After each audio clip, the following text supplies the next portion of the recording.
참미 예수님, 참미 예수님, 오늘은 부활 제6주일입니다. 그리고 내일은 5.18 광주 민주화 운동을 기념해 온 지 40주년이 되는 날입니다. 광주에서는 해마다 멈춰버린 시계처럼 80년 5월 그날을 다시 기억하며 한 자리에 모입니다. 기억한다는 게 어떤 사람들에게는 부끄러움으로, 또 어떤 사람들에게는 한없는 슬픔과 충격으로, 또 어떤 이들에게는 감추고 싶은 이야기가 되기도 합니다. 피해 당사자들과 유가족들, 그리고 광주 시민들은 통안의 슬픔과 분노의 기억을 여전히 간직하고 있습니다.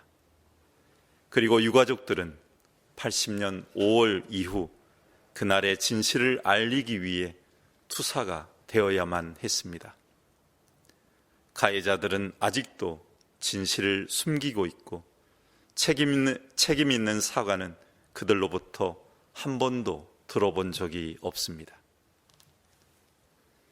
80년 그해 5월 26일 밤 광주 시민들은 전옥주, 차명숙 두 여학생의 가두 방송을 기억합니다. 두 여학생은 그날 밤 광주 시민들에게 이렇게 외쳤습니다.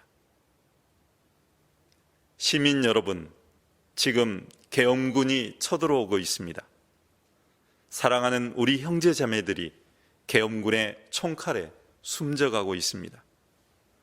우리는 계엄군과 끝까지 싸울 것입니다. 우리는 광주를 사수할 것입니다. 우리를 잊지 말아 주십시오. 우리는 최후까지 싸울 것입니다. 시민 여러분, 지금 계엄군이 쳐들어오고 있습니다. 우리를 잊지 말아 주십시오.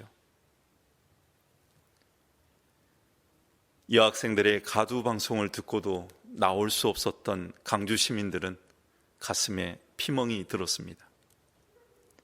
몇 날 며칠을 굶주리며 미래에 대한 불안 속에서 광주를 사수하던 시민군을 위해 광주 시민들은 주먹밥을 나누었는데, 이는 시민군이 북에서 파견된 간첩들이 아니라 우리 형제, 동생, 누이들이었기에 가능했습니다.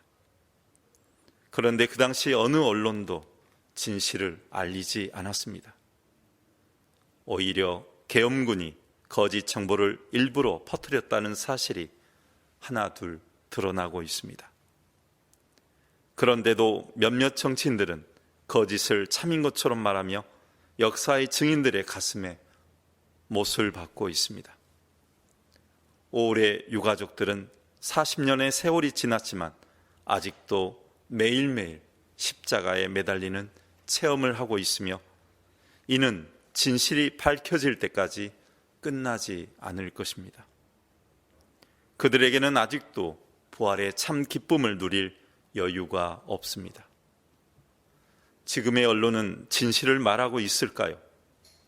연일 외신은 코로나19에 대한 대응을 한국으로부터 배워야 한다고 칭찬 일색이지만, 우리의 몇몇 언론은 오히려 정부 대응책을 비난하는 데 지면을 활용해 오고 있습니다. 어떻게 사람들의 마음을 이렇게도 갈라놓을 수 있을까요? 거짓 정보는 우리 사회를 갈라지게 만듭니다. 세월호 사건도 올해로 6주기가 되었습니다. 아이들을 가슴에 묻고 살아가는 유가족들을 치유할 가장 우선적인 방법은 진상 규명입니다. 그런데 아이들을 기억한다는 약속과 진상 규명의 약속이 야속하게도 세월만 지나가고 있습니다. 세월호 희생자 가족들도 아직 평범한 일상으로 돌아오지 못하고 있습니다. 5.18 민주화 운동, 세월호 참사와 더불어 제주 4.3 사건과 여순 사건, 모두 근대 역사 안에서 참된 진상 규명과 정확한 역사 기록이 이루어져야 하겠습니다. 정치적인 문제로 접근하지 말고 역사적 사실 안에서 참된 진상 규명으로 모두가 부활의 삶에 참여하길 희망해 봅니다. 오늘 제1독서에서 박해를 피해 필립보가 피신한 곳은 사마리아였습니다. 그는 거기서 감동적인 설교와 치유의 기적으로 많은 사람들을 회개시키고 세례를 주게 됩니다.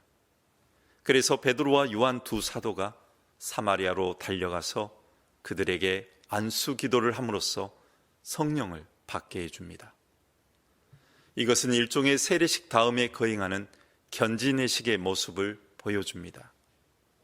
이처럼 희망의 기쁜 소식은 생명이 위협받는 박해 속에서도 더 멀리 그리고 더 넓게 전파됩니다. 제2독서 베드로 1서에서는 박해에 맞서 확신을 가지라고 말해줍니다.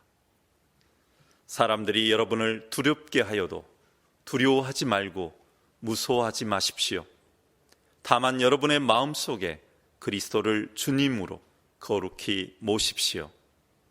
여러분이 지닌 희망에 관하여 누가 물어도 대답할 수 있도록 언제나 준비해 두십시오.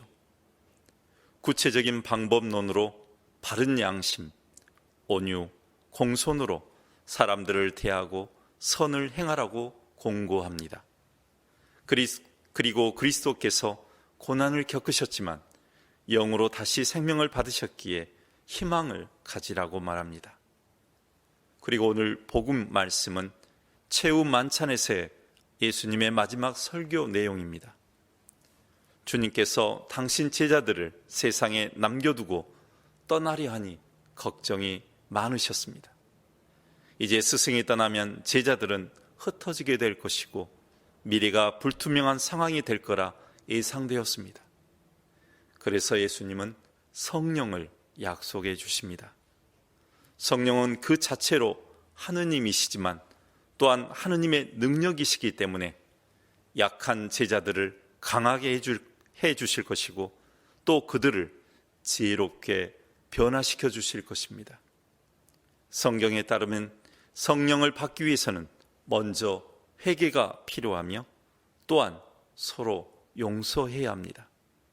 그리고 오늘 예수님 말씀처럼 주님을 사랑하는 마음으로 계명을 지켜야 합니다. 그것이 성령을 얻는 방법입니다. 아우구스티노 성인은 사랑에 대하여 다음과 같이 말하였습니다. 사랑을 사려면 얼마나 많은 대금을 지불해야 하겠습니까? 만일 빵을 사려고 하면 동으로 된 화폐를 줍니다. 토지를 구입하려면 금화를 줍니다. 한데 사랑을 사려고 하면 자기 자신을 주지 않으면 안 됩니다. 사랑의 값은 당신 자신입니다. 우리가 이웃을 위하여 우리의 온갖 것을 내어준다면 하느님의 사랑은 우리 안에 머물게 될 것입니다. 하느님은 우리를 위해 당신 아들을 우리에게 주셨습니다. 그리고 아들이신 주님은 당신 자신을 우리에게 주셨습니다. 세상의 변화를 위해 자신을 온전히 희생하신 주님의 혁신적인 사랑은 이제 우리의 사명이 되었습니다. 서로 용서하고 사랑하는 것은 우리의 사명입니다. 그 사랑을 기억하는 것이 바로 오늘의 미사입니다. 내 계명을 받아 지키는 이야말로 나를 사랑하는 사람이다. 나를 사랑하는 사람은 내 아버지께 사랑을 받을 것이다. 그리고 나도 그를 사랑하고 그에게 나 자신을 드러내 보일 것이다. 사랑한다는 것은 주님처럼 우리 자신을 이웃을 위해 내어주는 것입니다. 당신 자신을 내어주신 주님의 값진 사랑에 여기 있는 모든 분들을 초대하고 싶습니다. 모두에게 주님의 말씀으로 인사드립니다. 평화를 빕니다.